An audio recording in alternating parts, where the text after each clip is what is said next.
Rian dan Ance, kenapa kamu pilih menikah hari ini tanggal 31 Mei? Soalnya ini ada pemaksaan nih mereka nikah hari ini. Pastor paroki di Bejawa tidak mau kasih itu status liber. Harus dibaca sampai 3 kali. Emangnya kenapa kamu ngotot supaya kamu harus nikah hari ini? Sampai-sampai saya ketemu kau di lapangan Sangkariang, kau omong lagi, Romo saya nikah tanggal 31. Kenapa Rian? Alasan kami nikah pada tanggal 31 hari ini, yang pertama karena tutup bulan Maria. Kami rasa waktu yang sangat tepat, sangat luar biasa. Sip, sabar dulu. Kau pernah doa rosario enggak selama bulan Maria? Siap. Siap tidak? Dia hanya besar-besar bilang siap, di belakangnya kabur-kabur. Kenapa pasti siap tidak? Terus? Yang kedua karena kemarin juga bertepatan dengan hari suci, hari kenaikan mendekati itu. Biar dekat-dekat gitu. Kau mau kasih naik apa sebenarnya? Ance, bagaimana? Benarkah apa yang dikatakan oleh Rian? Kalau alasan pertama tadi ya memang hal yang baik karena tidak bisa ini karena hari ini bertepatan bulan Maria. Yang pertama ya biar gampang diingat juga. Oh, biar gampang diingat. Mana yang lebih penting? Ingat tanggal pernikahan atau ingat pertama kali Rian mengatakan I love you? Tuh, masih ingat kapan pertama kali atau begini? Siapa yang lebih dahulu mengatakan I love you di antara kamu dua? Dia. Benarkah Rian? Kira-kira kan mereka saya tanya kemarin pacarannya 5 tahun. Ingat itu kira-kira kapan dan di mana? Kan dia yang mengatakan, Rian, kenapa sampai kau berani mengatakan kepada Ance ini bahwa aku mencintaimu? Kalau kau tidak rasa itu berarti kau mati rasa. Yang pertama mungkin kami rasa sudah dekat, sudah nyaman. Hei, sebelum dekat kan masa kau langsung nyaman? Kan ada penjajakan dulu. Benar kan Ernest kan? Ernest itu kan spesialis penjajakan. Karena setelah dia penjajakan susah menentukan. Karol tidak ada ya. Terus? Yang pertama itu kan pandangan pertama begitulah. Di rumah kakaknya. Di rumah Ampenan. Kakak Semulo. Oh ya terus. Dari sana kita duduk ngumpul karaoke, nyanyi-nyanyi di rumahnya Kak Kumo. Oke. Kau nyanyi apa waktu itu untuk istilah kan ada istilah caper kan?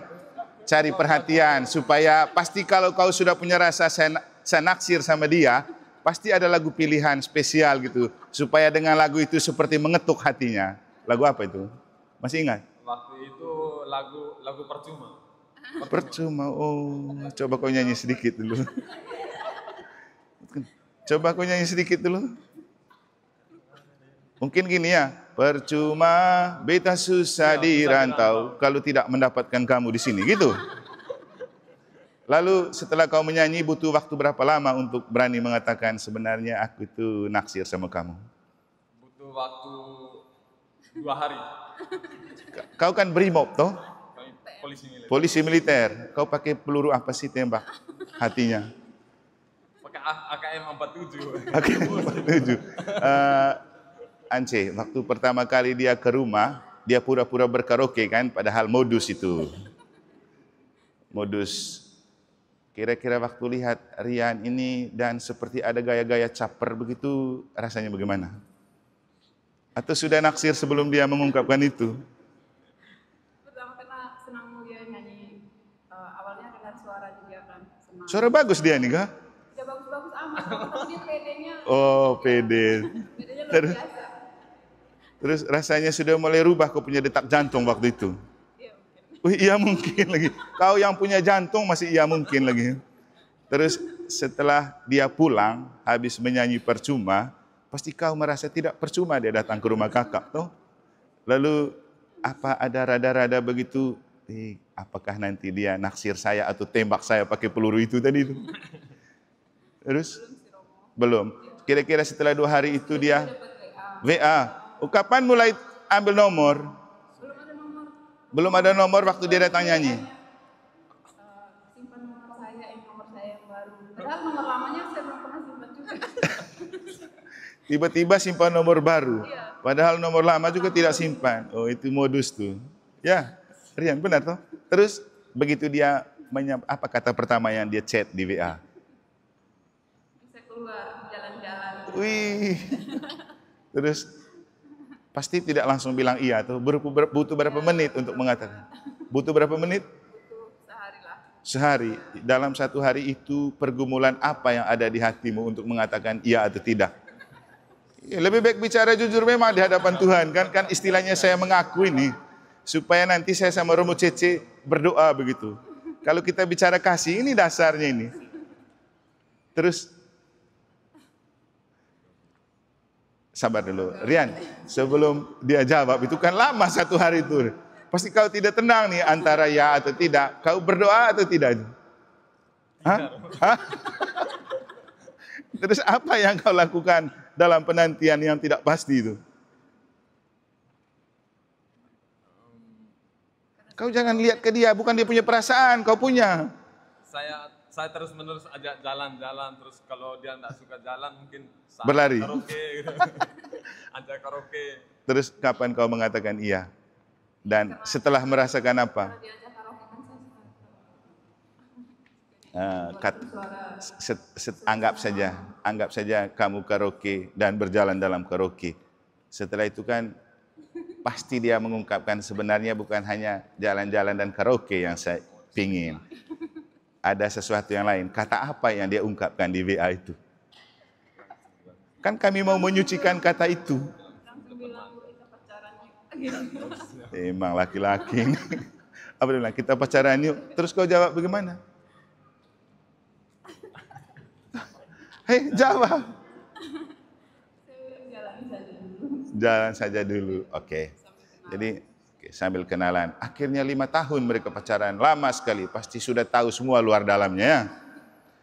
Dan kamu memilih hari ini untuk menikah itu karena bertepatan dengan kenaikan dekat di situ.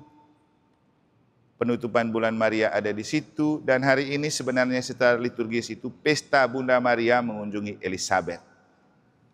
Yang dapat kamu maknai dari pesta ini dan momen penutupan bulan Maria ini juga kenaikan Yesus ke surga itu dengan memakai bacaan suci yang sudah kamu dengar dan kamu baca. Bicara tentang kasih itu tidak mudah. Seperti yang dilukiskan oleh Santo Paulus. Biar punya iman yang hebat, biar pandai berbicara, biar punya iman yang memindahkan gunung, tapi kalau tidak ada kasih, tidak ada gunanya. Juga kasih itu harus memaafkan, tidak cemburu, tidak pemarah. Masalahnya orang yang di militer itu cenderung marah ya. Makanya siapa yang pilih ini bacaan? Terus dia punya pilih apa? Ya. Jadi kasih. Dan Tuhan menunjukkan kasih itu kepada kamu pertama. Ikut maunya kamu untuk menikah hari ini. Walaupun agak susah. Saya masih OGF di Bandung. Tiba-tiba mereka telepon dan chat. Romo, kami mau menikah tanggal 31, tapi pastor paroki di paroki asal kami tidak mau kasih status liber kalau belum baca 3 kali. Saya bilang, coba rayu lagi pastornya. Pasti nanti mau. Kamu bilang saja, kami kan lama tinggal di Lombok. Romo juga sudah kirim surat minta status liber karena sudah pasti bahwa kami itu statusnya bebas. Di Lombok pun kami sudah dibaca sampai 3 kali. Pasti dia kasih. Asal pergi dengan adat Bejawa toh. Para pastor itu kan ditaklukkan dengan adat juga dia. Iya. Ya, singkat cerita akhirnya baru 2 hari lalu dapat itu surat status liber ya. Kalau itu tidak dapat, kamu tidak jadi nikah hari ini. Dan kamu berdoa enggak dalam penantian itu? Berdoa. Semangat Rian. Dia kalau ada masalah baru berdoa, kalau tidak ada masalah mana mau doa. Jadi akhirnya mereka bisa menikah. Jadi kamu itu bisa menikah sekarang. Bukti bahwa Tuhan mengasihi kamu, orang tua mengasihi kamu, Romo juga mengasihi kamu, kami semua yang ada juga mengasihi kamu. Sampai-sampai kamu punya orang tua kemarin juga datang ikut untuk melihat kamu kanonik. Dan kamu ini, kamu punya menikah telah memakan banyak korban. Jenny salah satunya. Siapa lagi kemarin Jenny? Saya kena semprot dari saya. Kenapa? Satu orang datang tanya ini, satu orang datang tanya ini, tanya itu. Mereka sendiri tidak muncul. Tapi apa yang terjadi hari ini adalah bukti bahwa banyak orang mengasihi kamu. Kalau sudah begini, ya apa yang kamu bisa lakukan? Kami juga tidak minta yang lebih dari kamu. Kecuali seperti perintah Yesus, hiduplah dengan saling mengasihi. Hari Selasa saya pergi ke Polda bicara tentang deradikalisasi dalam pandangan Katolik. Karena ini para polisi, kan kamu satu merek saja itu. Saya bilang begini, pesan untuk kamu Polri Katolik di mana saja berada, hiduplah sebagai orang Katolik 100%, sebagai orang Indonesia 100%.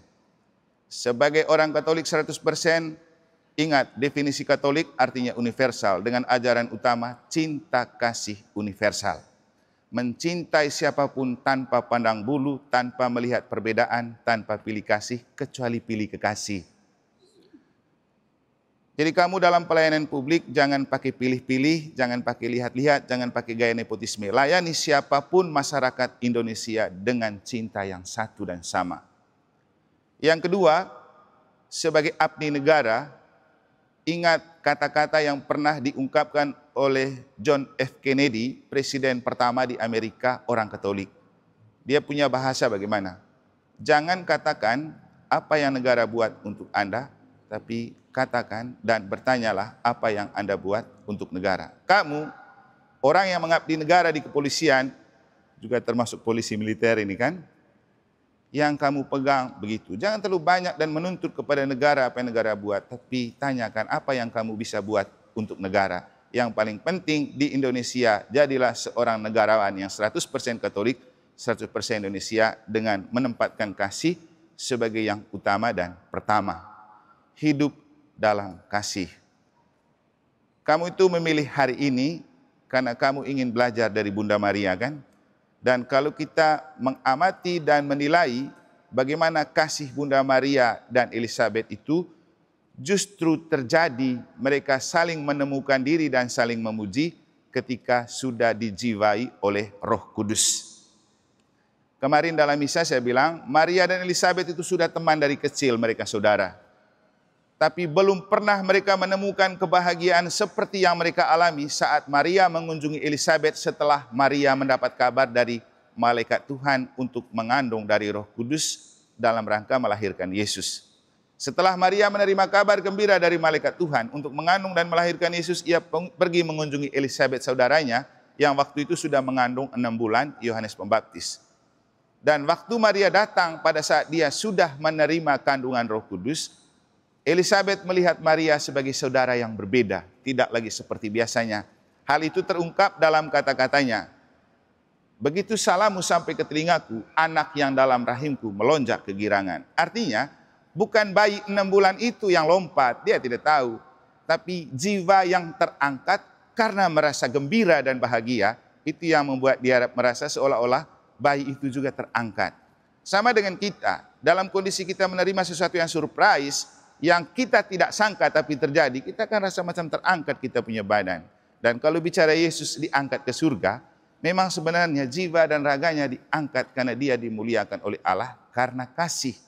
Bukti bahwa Allah Bapa mengasihi dia, tidak mengakhiri karya Yesus dengan penyaliban dan mati, tapi dia mengangkat dengan bangkit lalu naik ke surga. Bukti bahwa Yesus sangat dikasihi Bapa.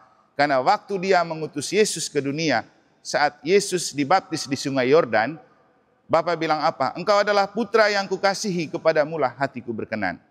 Begitu Yesus juga dimuliakan di Bukit Tabor, berhadap bersama dengan Yohanes, Petrus, dan Yakobus, lagi dia bilang apa? Inilah putra yang kukasihi, kepadanya lah hatiku berkenan. Setelah itu malah dihukum mati, disuruh memanggul salib, mati di salib. Di mana itu kasih? Tapi kan kisah hidup Yesus tidak berakhir dalam kisah tragis penderitaan dan kematian. Karena Bapa menunjukkan dia ini anak yang kukasihi. Hari ketiga dia bangkit, 40 hari kemudian dia naik ke surga yang kita rayakan kemarin.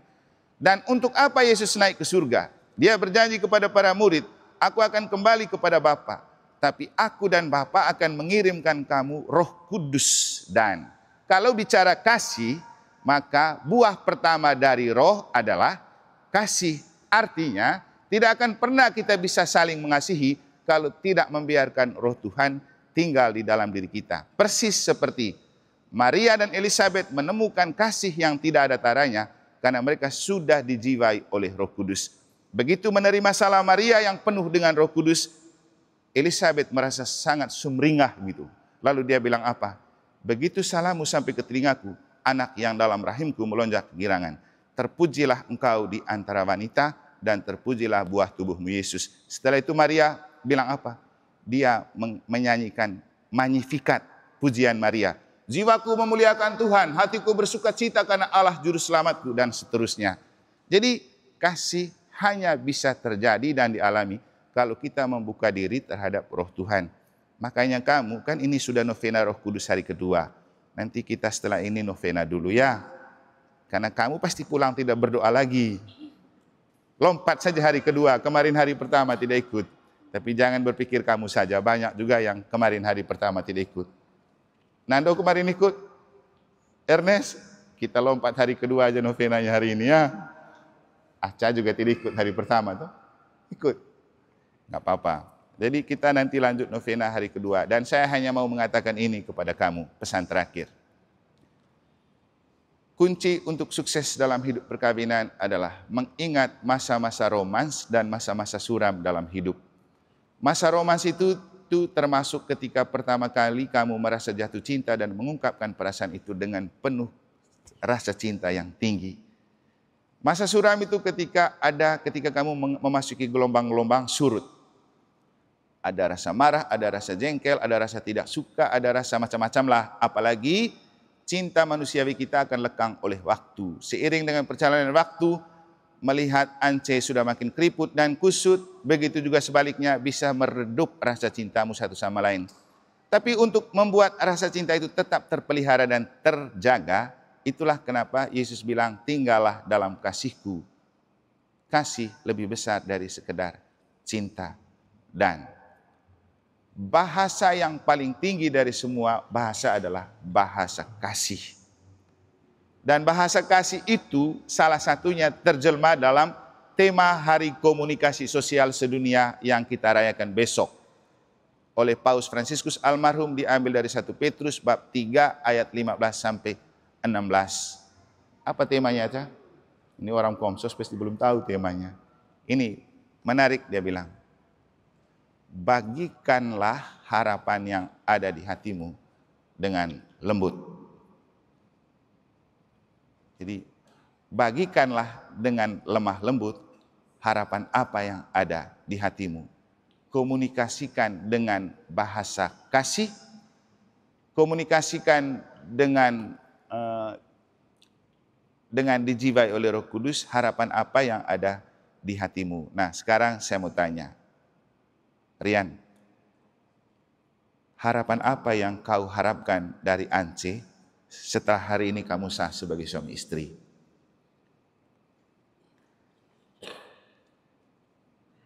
Harapan sudah bunyi itu, omong sudah. harapan saya untuk ke depan, kehidupan berdua ke depan, mungkin kami bisa. Kau tanya lagi. Kau punya harapan, nanti saya tanya dia. Bisa bahagia dan bisa saling mengasihi lebih tebal lagi satu sama lain. Lebih tebal. Jangan terlalu tebal lipstik ya, tebalin kasih. Itu permintaannya Ance. Karena kalau tebal lipstik dia cium lipstik, bukan cium kasih. Sekarang Ance punya harapan apa untuk? Sama Roma saling membahagiakan, saling mengasihi. Oke, tidak akan ada kebahagiaan tanpa kamu mengenang apa? Lagunya Titik Sondora itu Bapak Soba. Percaya, harapan, dan cinta. Itu yang terus kamu jaga dan kamu pelihara. Karena kalau ada iman, percaya, saling percaya, ada harapan dalam kasih, itu yang membuat percintaanmu pasti akan terjaga dan terpelihara dengan baik.